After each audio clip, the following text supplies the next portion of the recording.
ได้ถามเพิ่นอยู่บ่ว่ามื้อใดสิได้อันมาอยู่พี่อยู่หยังได้ถามอยู่บ่ถามเพิ่นว่าเดือน3เนี่ยเขาเจ้าสิเอาคืนเอาขึ้นมาอยู่นี่โดยอ๋ออยู่เกียงคันนี่แม่นแต่ก็ยังบ่ได้ตัดสินบ่หรือว่าจังได๋ตัดสินแล้ว5ปี5 ปีโดยเท่าก็ยังเหลืออีก2 ปีบ่หรือว่าจังได๋หรือว่าเหลืออีกปีไปเพิ่นอยู่หั่น2 ปี4 เดือนแล้วฮอดเดือน3นี่ก็3 ปีแล้วเอาขึ้นมาอยู่คงค้างนี้2 ปีอยู่อีก2 ปี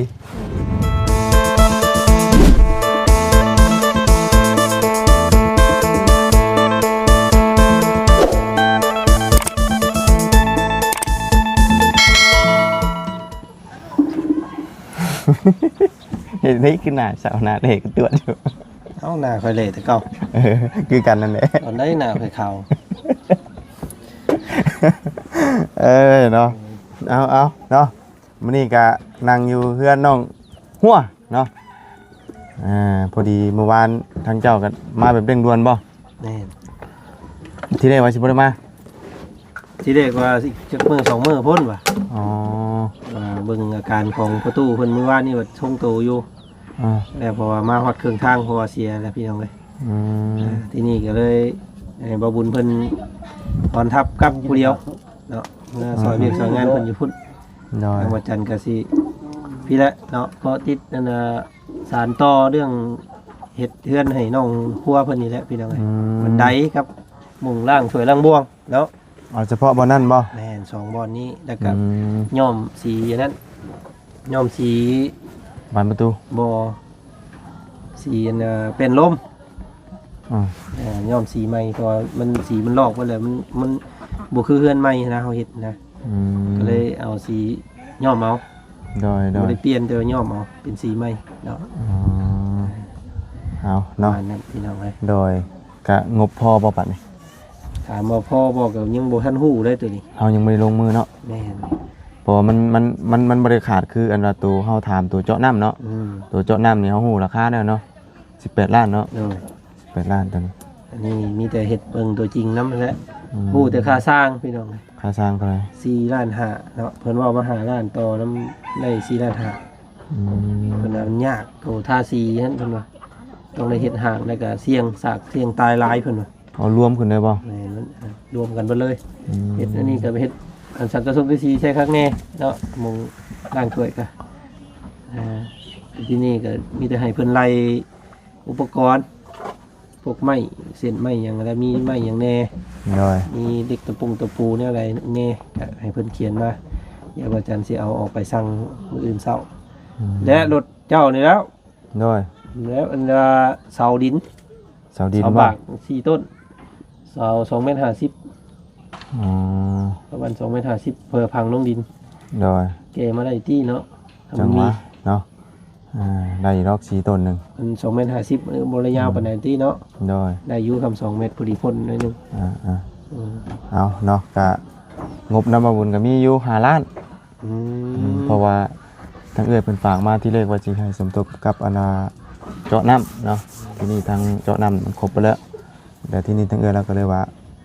ถ้าว่าสิเฮ็ดอันต่อเติมพวก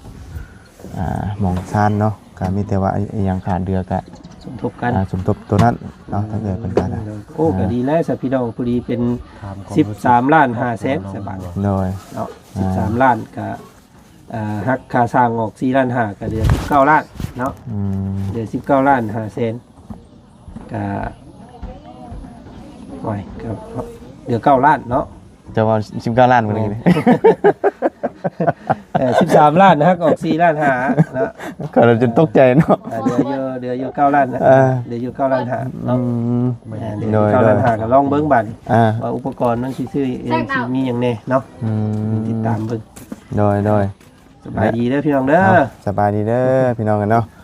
พ่อกันอยู่เฮือนน้องหัวมื้อนี้เนาะเมื่อวานไปเยี่ยมพ่อเนาะเจ้าก็ไปเหมือนกันเหรอวะไปแต่บ่เห็นพ่อแล้วเพิ่นเยี่ยมก่อนเพิ่นเยี่ยมก่อนแหละอาจารย์ไปน้ำหลังพันเข่ายังบ่แล้วจะไปน้ำพ่อน้ำหลังนะเยี่ยมพ่อจะน้ำหลังแม่เจอพ่อในรอบเราเห็นพ่อข่อยอยู่แต่ว่าข่อยบ่เห็นพ่อแล้ว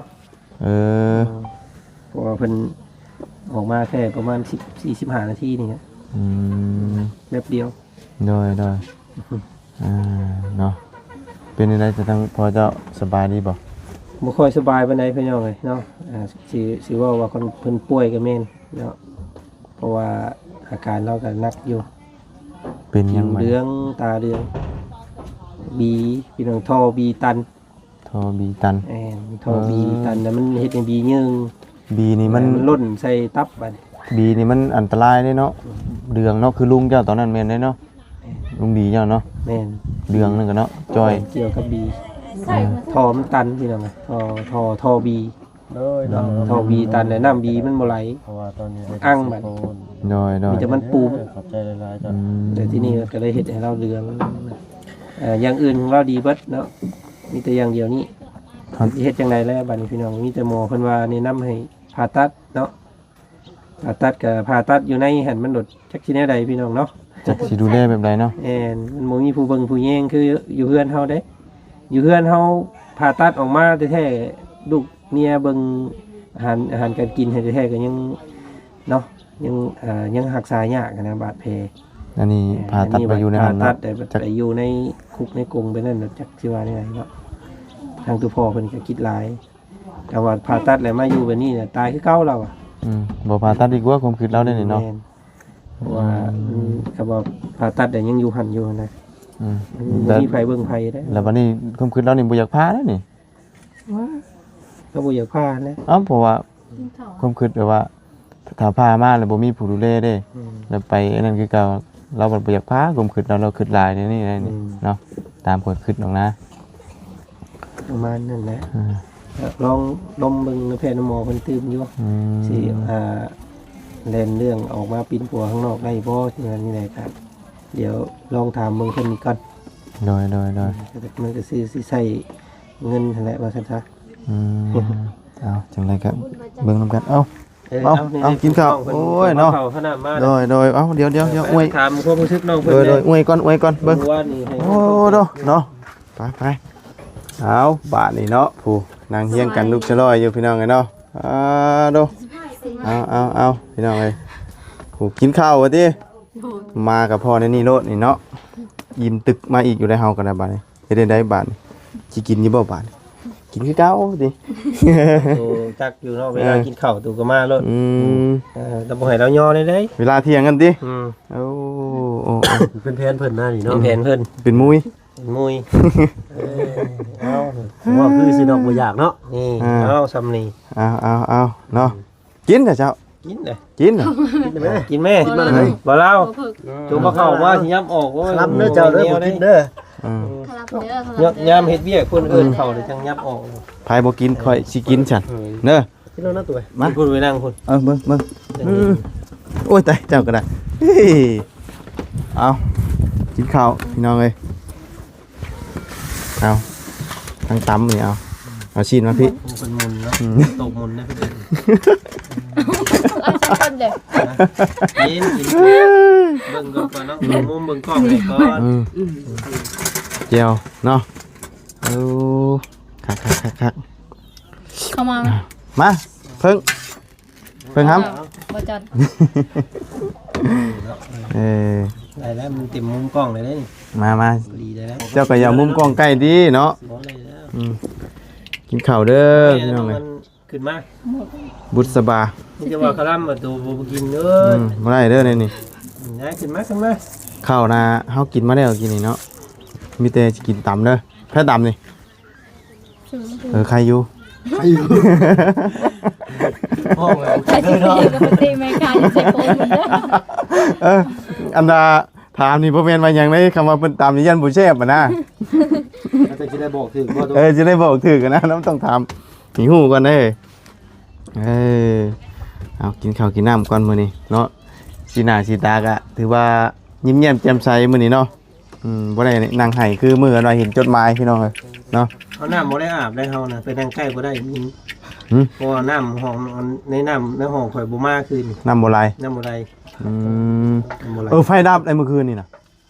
น้ำบ่ออกบ่เห็นน้ำบ่ไหลน้ำบ่ออก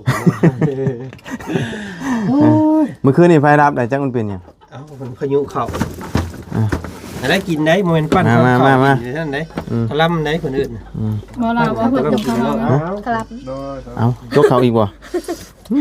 ม มาเพิ่งมาแล้วครับหมูเป็นประตู กินมาแต่เฮ็ดลงซอ เอาฉันกินก่อนพี่น้องเลยบ่ได้แน่เนี่ยนี่ กินกับกินอีก ข้าวบ่จันบ่นี่ โมเมนต์ บ่แม่นบ่ เขาเราเอง เออ โอ้เตียงจนลั่น อืม เนาะขยับยิงแบบเดียวเตียงจนลั่นเนี่ยเนาะ เนาะ อยู่แล้วนี่อะไร นะมันก็จืดแต่นอนตามหุงมัน เพิ่นกินข้าวสิก็ จัก ป ชั่ กติไหมคะ จะบอกมัน จักชั่วโมงเด้อ ชื่อว่าจะโดนนะ บ่ได้ ถามว่าเท่าเพิ่นเอิ้น คลายเครื่องบ่ เซ็ง นั่นเนี่ยอืมอืมอืม รู้อีกอย่างค่อยใส่แว่นนี่ก็ตู้เว้ย จะจ่ายก็เนาะ ปัดเลยหาน้ำมันมีช่ำบันแม่น้องๆมาว้ายคนบ่ได้เป็นเละคนบ่ได้จูเกนไปได้ กินข้าวก่อนจังสิถามมันว่าทั้งน้องๆเพิ่นพี่น้องจังน้อย ก่อนค่ะ มาโชว์ก่อน น้องเพิ่น อืม อยากนำชื่อๆนะ เอาเรียบร้อยบาดนี้กินอิ่มกินเต็มเรียบร้อยเนาะอิ่มนะพี่น้องเลยมีตำมะฮุ่ง สุปพักปิ้งหมูเนาะมันซื้อปิ้งหมูมาอยู่น้องเพิ่นจัดการลงมากินข้าวกินน้ำคือเก่าเนาะเมื่อวานนี่กะมาหอดจมูกกับวัน เป็นโมง เป็นโมงแรกวะ 7 โมง อ๋อออกจากบ้านบ่จันจังโมง 4 โมง 4 โมงแรง โมงจัน ประมาณ4 โมง 4 โมงแรงยิงยาวเด้อเนาะบ่ได้อันน่ะจอดใช่เลย จอดอยู่รถเงียว อ๋อ จอดเหี่ยว เลยเดี๋ยวยันมาบปวดเหี่ยวปวดหยังอยู่แล้วคำว่านั่งรถโดยสารนี่ก็ได้ชั่วโมงเติบคือกันนะแต่ว่าที่แรกว่าจันว่าสิบ่ได้มาบ่ สีสวรรค์นี่ เนี่ยได้จังได้เปลี่ยนใจมา สีสวรรค์เนาะ พบกันอยู่อันหน้านั่นติหน้าเรือนจำน่ะวะ โดย อ๋อแต่ว่าเจ้านั้นได้เข้าไปก่อน โดย อ๋อเบิดเท่าไหร่ค่าเข้าเยี่ยมเข้ายาม 4,500,000 รวมหมดเลยบ่ อ๋อ450,000ก็บ่ได้ยุ่งยากปานใดติ โดย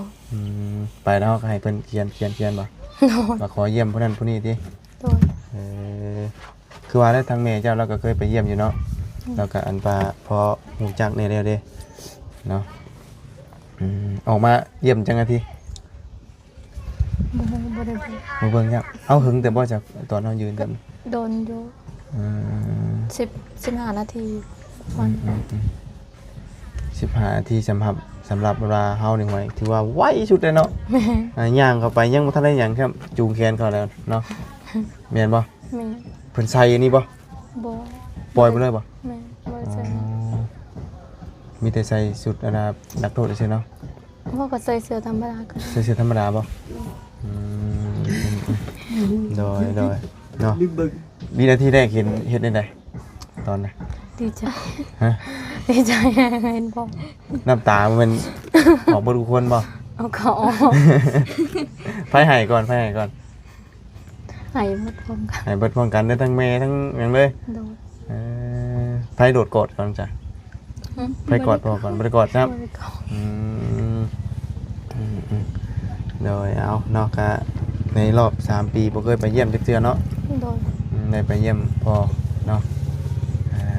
ได้ถามเพิ่นอยู่บ่ว่ามื้อใดสิได้อันมาอยู่พี่อยู่หยังได้ถามอยู่บ่ ถามเพิ่นว่าเดือน3เนี่ยเขาเจ้าสิเอาคืน เอาขึ้นมาอยู่นี่ โดย อ๋ออยู่แก่งคันนี้ แม่ แต่ก็ยังบ่ได้ตัดสินบ่หรือว่าจังได๋ ตัดสินแล้ว5 ปี 5 ปี โดย เท่าก็ยังเหลืออีก2 ปีบ่หรือว่าจังได๋หรือว่าเหลืออีกปีไป เพิ่นอยู่หั่น2 ปี 4 เดือน 2 แล้วฮ ปี อดเดือน3นี่ก็3 ปีแล้วเอาขึ้นมาอยู่โครงการนี้2 ปี อยู่อีก ฮ 2 ปี แม่ อ๋ออยู่หันได้2 ปี 4 เดือน แม่ อ๋อให้มาอยู่นี่ ฮอดเดือน3นี่เขาเจ้าเอาขึ้นก็ฮอด3 ปี เดือน3สิมานี่บ่ แม่ อ๋อครบ3 ปีเอาให้ครบ3 ปีแล้วเพิ่นจังสิขึ้นมาอยู่นี่ได้2 ปี แม่ อ๋อจบจากนี่2 ปีแม่นได้ออกเลย โดย ตัดสินเรียบร้อย5 ปีเนาะ โดย อดเอาอีก2 ปีก็ได้ออกมาอยู่นำครอบครัวแล้วเนาะเราบ่ได้เจ็บบ่ได้ป่วยติ บ่เพิ่นสบายดี ใครอยู่เราบ่ได้มีโรคคือทั้งพ่อประจันเนาะ พอประจันบัดอันเรามีเกี่ยวกับอหยังบีบ่จอยเรื่องก็มีโรคมีภัยอยู่ในเรือนจำมันก็คือว่าเนี่ยลำบากเนาะทำเจ็บยามป่วยมามันก็บ่มีไปเบิ่งคือว่าเนี่ยบอกแล้วก็ยากดีเลยพี่น้องเอ้ยเอาอยู่เรือนจำผมมีไปอยากเข้าไปอยู่จุดนั้นเนาะพี่น้องเอ้ยเนาะไปฮอดพุ่นจักโมงตอนเช้า 11 โมง ไปฮอดพุ่นน่ะขึ้นรถจักโมง ขึ้นรถ7 โมง 7 โมงแม่นบ่ 7 โมงครึ่ง 7 โมงครึ่ง เลย แสดงว่าเพิ่นแล่นนี่ก็สิว่าระดับหนึงนะเนาะเล่นรถนี่ต้องเหยียบเต็มที่อยู่แล้วแต่ฉันมันบ่ฮอดง่ายนะบัดนี้จักอีกโดนปานใดได้สิได้ไปเยี่ยมเนาะฮะอีกโดนปานใดบัดนี้ โอ้โห ยังบ่ฮู้บ่มีกำหนดเนาะ เพราะว่ายังบ่มีเงิน น้อยได้เอาเงินให้เราเท่าไหร่บัด 300,000 300,000พอได้ซื้อของอยู่ของกินเนาะเพราะว่าเฮาดนๆก็ได้ไปเยี่ยมเทื่อก็เป็นใครอยู่ได้เนาะแต่บัดนี้ก็มีแต่ว่าบอกเราว่าหาของฝากของต้อนแล้วเนาะเวลาทางอาจารย์เพิ่นไปเยี่ยมนะก็มีแต่หาของอยู่ของกินไปฝากเนาะไปต้อนเราตุ้ยบ่ โดนตุยเตี้ย ตุ้ยเตี้ยบ่แสดงว่าชุดเจ้านี่ได้หุ่นพอเนาะ โดน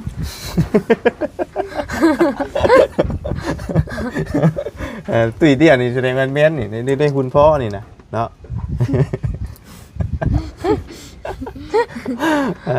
แม่นบ่แต่ว่าแม่แล้วจอยได้เนาะแม่เราเป็นคนจอยออกจอย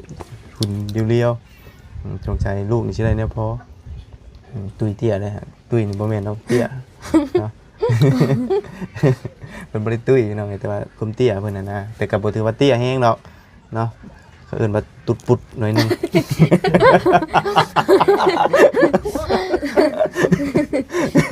โอ้ยว่าเพิ่นหัวสิดอกเนาะมันบ่ได้ตุดปุดปานนั้นดอกเด้อ เขาก็เครียดแต่ก็ว่าข่อยหัวซะเนาะผม มันก็ต้องมีแนวขำๆแน่ๆจักหน่อยเนาะไปใช้เครียดอย่างเดียวเนาะเครียดอย่างเดียวมีแต่ให้เห็นบ่มื้ออันเราอ่านจดหมายพุ่นน่ะเนาะ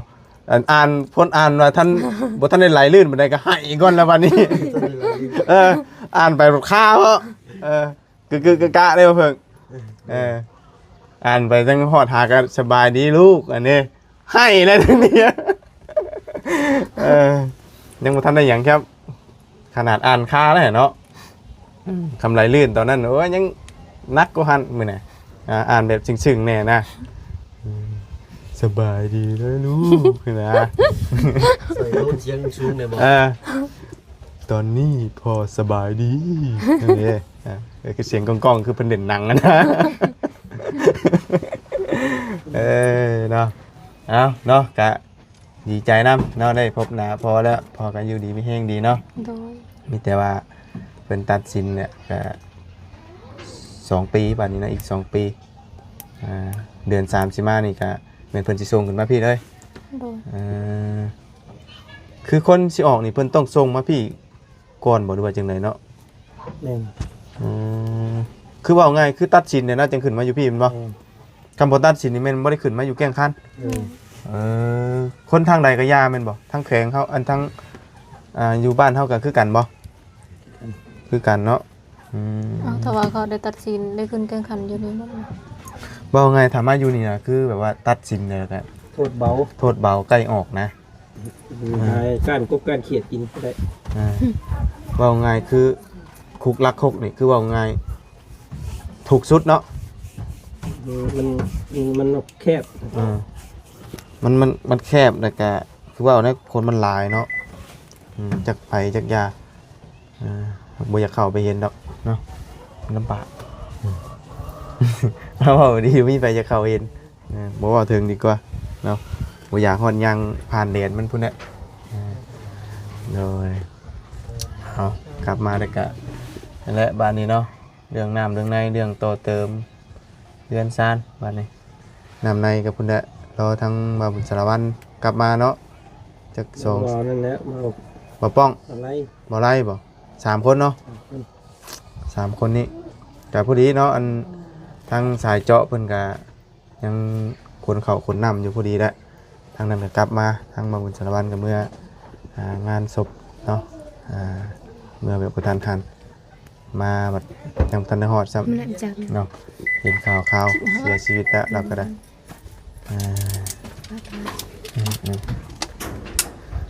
แดดครึมๆอยู่มื้อนี้เนาะแต่ว่าเมื่อคืนนี่ฝนตก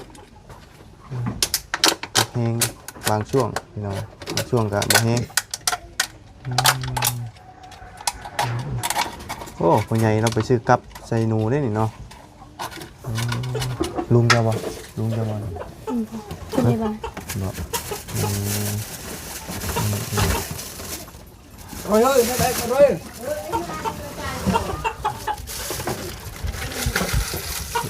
กี่ว่าซื้อกลับมาให้พี่เจ้าไปใส่หนูนะ ไปยืนกับไฟให้แล้วจะเอากี่เอากินข้าวกินน้ำอิ่มเลยได้พี่น้องเลยมื้อนี้เน่นตึกอีกเลยก็เห็นเราปอกน้ำใหม่เราไปหาน้ำใหม่ป่ะ ดู ไปหาเจ้าดิ ว่าจะไปหาบ่บุญแต่ว่าบ่บุญมาปะ บ่ทัน ดู เป็นได้เมื่อทางเข้าบ้านเมื่อวานโหดบ่ทาง บ่ธรรมดา ที่ว่า ทางเข้าบ้านน้องอยากบ่ คือการเนาะอันนั้นก็มันเป็นคุมเป็นย่ำไปเลยแต่ว่ามันสิบ่มีขี้ตมแบบน้ำเลิกก็ชื่ออันนี้มีขี้ตมน้ำเลิกเนี่ยเป็นถ่วมเบิดอันนี้นะถ่วมคานล่อรถเลยนะขี้ตมอันนั้นเข้าไปแค่ปลายมันจะซื้อได้นั่นน่ะเข้าไปข้างในบ้านมันสิใหญ่กว่านี้ เข้าไปฮอดซะฮอดเพิ่นอาย หมู่บ้านเนี่ยนะมันจัก ก ร้อ ว้าย ง 700 เข้า ป่ะ ไปในอีก อันนั้นมันแค่อันมาปลุกอยู่หน้าสิได้นั่นน่ะอันทางเขานะ ทางเข้า นั่นเพื่อนหากับขยายมา3-4 ปีนี่ทำคือเขาไปว่าโตใหญ่บ้านเดินติดกันเลยเพื่อนเข้าไปนะจนลงทางมันนะ700 ปลายพุ่งยักเดียว700 หลังคาความใหญ่เนาะแต่ว่าไปกับบ่ได้เฮิงที่ไปนำเพื่อนเราวานในแวะเนาะโดยเห็นแล้วพี่น้องเลยเนาะเมื่อเห็นบ้านโคกใหญ่ได้นี่เมื่อเยี่ยมเมื่อยามทางบ่ซ้อนกับเมื่อเยี่ยมเมื่อยามเมื่อไถนาซอยเนาะทางนี้ก็ไปเยี่ยมพ่อก็ได้แวะเข้าไปเด่นนำไปตุ้ยได้เนาะเมื่อวานนี่ ปาสานเนาะมีแต่มื้ออื่นบ่เฮาจังใช้ดำเนินการนี่บ่จัน นี่สร้างเป็นไรไม่ได้ยังไงก่อน อันนั้นก็คือเงินนำมาบุญอันน่ะมีงบ5ล้านนั่นแหละตะกี้ว่าสิไว้อันสมทบกับเจาะน้ำเนาะแต่ว่ามันครบแล้วมีแต่ว่าไว้อันเกี่ยวกับตัวนี้บัดนี้ตัวอันที่ซ่อมแซมตัวนี้ซ่อมส่วนใดแน่ก็เบิ่งนํกันเนาะมีแต่ตัวซ่านซื่อๆเนาะกับบันไดนี่เนาะแล้วก็ทาสีเป็นลมนี่ตัวใดเนาะ 3 จุด4ด้านฮะ เป็นลมนี่บ่ได้มางออกบ่มีแต่ทาเขาเลย อันสีเก่านี่มันลึบบ่หรือว่าไง มันสีมันเศร้า อ๋อทาเป็นสีใหม่เนาะแต่ว่าบ่ได้มางออกเอาอันเก่าแต่ว่ามันต้องเห็นห่างขึ้นคือว่าเลยเนาะเอาแปรงอันทาขึ้นเนาะบ่ได้บ่ยื้อขึ้นไปเนาะ ให้ มันหยดใส่หัวนะ เจ้าสองคนมียังขึ้นไปทาขึ้นบ่ให้เจ้าของเฮือนนะขึ้นทาเนาะเป็นอันว่าผู้สาวทาสีมึงรู้จักบาทจักแหละท่ามากกับท่าตัวเองเนาะมันย่อยใจเลยเลยเอาซะพี่น้องเลยเนาะมีแต่บ่บุญกะสิร่ำลาไปเพียงชำนี้เด้อมื้อนี้เนาะพบเจอกันใหม่พี่น้องเลยเนาะก็ดีมุกดีใจนำได้เห็นหน้าพอแล้วเนาะ โดย ดีใจได้นอนรับแล้วบานนี้ดีใจพุ่มเมื่อคืนก่อนสิไปได้คิดนะนอนรับอยู่ว่าคืนที่มาเจ้าสิไปนี่ตื่นเต้นบ่ ตื่นแต่เช้าแต่ซ้ำ แบบว่าคือแบบว่าเฮาสิได้ไปไสนี่เฮามันคิดหุ่มๆอยู่เนาะคือว่าเฮาคือเห็นเขา ตัวที่ว่าเฮาสิไปได้เฮานอนบ่หลับคืออย่างเช่นคือบ่บุญเนาะมื้อสิเอาไปเอารถไว้ซั่นซะก็เคยมีอยู่รถน่ะแต่ว่าสิไปซื้อคันใหม่เนี่ยเฮาคิดเห็นอยู่เด้เฮาดีใจหุ่มสิไปเอารถออกมาหั่นนะนอนบ่หลับคือกันเนาะนี่ก็นอนบ่หลับคือกันบ่เบิดจองเลย ดู ไปมันรถบ่นอนน้ำลายเหยมันรถบ่บ่ได้นอนน้ำลายเหยรับมามทางที่บ้านนี่ใครอยู่เนาะจังว่าบ่บุญเปิดเพลงดังบ่จักยันเมียนอยู่เด้อเนาะไปจะไปแล้วพี่น้องพบเจอกันใหม่เด้อไปสบายดีเด้อเนาะไปเนาะ